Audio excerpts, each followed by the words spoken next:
We say Allah. Okay, so that's God to the Muslims. Some say it's not even the God of the Christians and so on. It's just a God. Some even said it's a moon god. But let us now look at the linguistic of the word Allah. It in itself is the beauty of Islam. Because the word in Arabic doesn't mean God. Just in case you thought it did, it doesn't. Because we have a word in Arabic for the word in English, God. It's called Ilah. Ilah, God. God, Ilah. That's the word.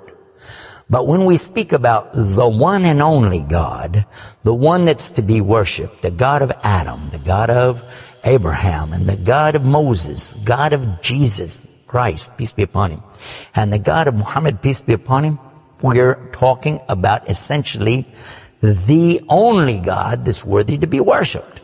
No other God. Now, what would be the proof for this? I realize that we have a lot of detractors who will say, no, it's not true, I don't believe it. Let's get a proof from the English translation of the Bible. That's a good place to start. Around the earth, there are many hotels and motels. And almost every one of them that you go to, there's a drawer beside the bed that when you open it up, you'll find a book in there and you'll take it out. Now, what is that book? And you already know the answer. It's the Bible. It's the Gideon publication of the King James Version of the Bible. The Gideons are very proud of it because they've translated it into so many languages. If you'll turn a few pages right in the beginning, you'll find examples of the translation to Chinese and Korean and into Urdu, the language of Pakistan. You'll find it into Tamil. You'll find it translated into Afrikaans language, which happens to be the first. And the second language translated to is Arabiya, Arabic. And there is an example of each one of these languages from the verse in the Gospel of John, chapter 3, verse 16. And you know it very well. For God so loved the world. That's how it begins. And if you look in the Arabic language, the example that they gave in that Bible, it says Allah. Allah. That's what it says. For Allah so loved the world. So if it's not the same God, then why? All over the entire earth, everywhere I go, I find this exact same word being used in the Bible of the Christians. Now you might say, what about the Old Testament? Well, just in case you would like to check it out, you can obtain a copy of this from our website. It's called The Beauties of Islam. Let me spell it out for you. It starts with B, beautiesofislam.com. Go there and see for yourself. The example is right there. Page 1 of the book of Genesis, of the very beginning of the Quran. Page 1 has 17 verses. And there's the word Allah. Alif, Lam, Lam, Ha, 17 times. So just as it's the God for the children of Israel in Arabic language, and it's the God for the Arabs who are Christians, it's also the same God for the Muslims. The word is Allah. Why Allah? Why is it important to have this particular word, and why don't we have it in English? Now, I want to come to the etymology of the word. It comes from the word Ilah, and Ilah means God. But God is defined as what? Anything that's worshipped, whether it be something you can see or you don't see.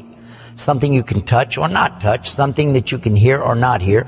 A God could be anything. A God could be a rock, a stick, a stone, a bone. A God could be something that you can make with your hands. A God can be something you could use your imagination for.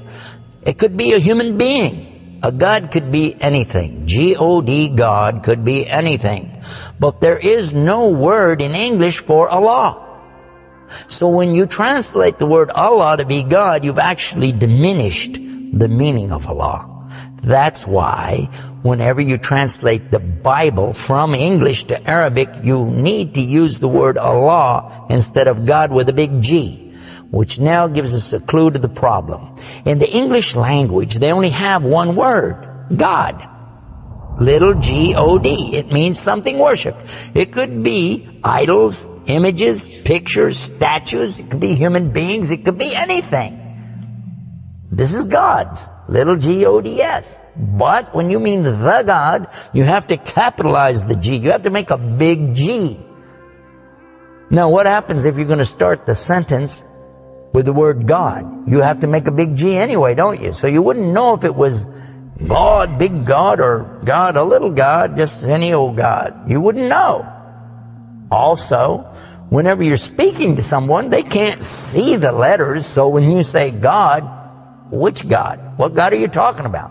In Arabic, though, it's clear. When you say Ilah, okay, he's talking about a God. And Allah is an Ilah. But he's also Al-Ilah, the only Ilah. And when you say Allah, this firms it up. And there's no doubt in anybody's mind that you're talking about the one and only God. The word Allah in the Arabic language cannot be made plural. There can't be more than one. Okay, that perfectly fits the unique God of the believers, because there's not more than one. He's only one. There's no God beside God. Second point is this: it can't be made female or male. There's no gender to the word. In Arabic, all the words have gender. All words have gender. But this particular word is only having gender because of the Arabic language, not because Allah has gender. I'll give you an example. It always says like Allahu. This means Allah, He is. But when we say He, it's out of respect for Allah, because Allah is without gender, because He's not like His creation. Not male, not female. Additionally, we find that the examples in Quran, for instance, when Allah is talking about Himself, you'll find it says Nahnu. Nahnu means we. And Allah refers to Himself as Nahnu. He also says khalaqna. He says khalaqna. What does that mean? He's saying that we created.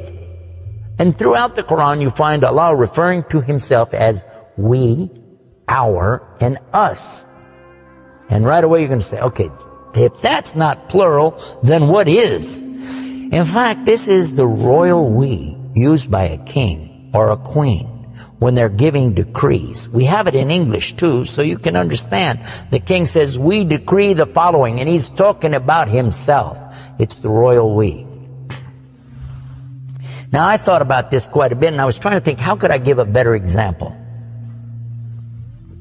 After all, most of us, myself included, never met a king, never met a queen, and so I'm not really familiar with that usage. Although it's there, I'm not sure what you're talking about. So then in studying the English language, we find that it's true that we do that when we speak to someone directly. Watch this. When I say, for instance, this cup.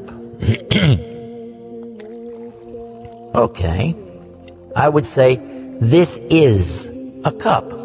This is a cup of tea. I would say, this book is. I would say, those artifacts are. Those are. This is. These are. So I'm saying is and are. Did you catch this now? These things are. This is. Now when I speak to a human being, how do I do this? Well, I will say, you guys. All of you are. All of you are. A-R-E. But when I speak to somebody directly, do I say you is or you are? I will say you are. Why? Simply because this is the respect, honor, and dignity that I'm giving. There's no plural there. When I say to you, you are my friend. You are a lovely person. But why am I saying are? Why aren't I saying is? You is my friend. You is a lovely person. You'll say, man, this guy doesn't know English language. And in fact, that's how we can understand this usage of we and our when Allah is talking about Himself. This is the same as when I say I. I don't say I is, I say I am.